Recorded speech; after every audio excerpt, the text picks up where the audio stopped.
Jelang pelaksanaan Pilkada serentak yang akan dilaksanakan pada 27 November 2024 mendatang, petugas Panwascam Simpenan melantik 7 pengawas tingkat kelurahan dan desa yang ada di wilayah Kecamatan Simpenan, Kabupaten Sukabumi. Kegiatan pelantikan 7 petugas pengawas tingkat kelurahan dan desa tersebut dilaksanakan di Aula Kantor Kecamatan Simpenan yang dihadiri oleh jajaran Forkopimcam Simpenan, Kapolsek Simpenan, dan Koramil 2202 Pelabuhan Ratu pada hari Minggu 2 Juni 2024.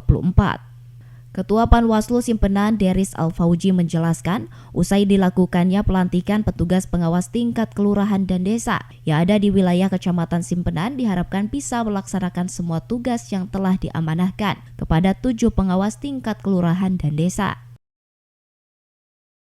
Hari ini Panwaslu Kecamatan Simpenan melantik 7 pengawas kelurahan atau desa Kecamatan Simpenan. Terdiri dari wilayah desa mana saja, Pak? Desa Cibuntu, Cidadap, Mekar Asih, Kertajaya, Cihaur, Sangrawayang, dan Noji. Saya pertama ucapan selamat atas dilantiknya teman-teman Panwaslu Kelurahan atau Desa Kecamatan Simpenan.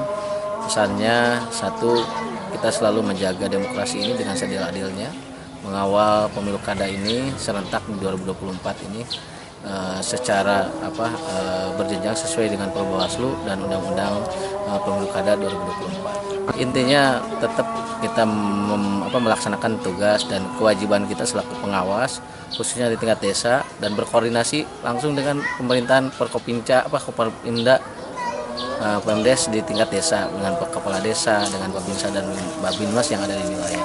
Karena kita berjenjang, nanti pengawasan akan laksanakan secara berjenjang juga.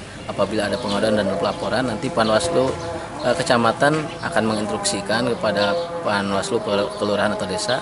Nanti beliau akan melaksanakan pengawasan dan membawa LHP pengawasan. Nanti ketika ada pengaduan langsung diteruskan kepada Panwaslu Kecamatan dan Panwaslu Kecamatan akan teruskan kepada Bawaslu Kabupaten Sukabumi.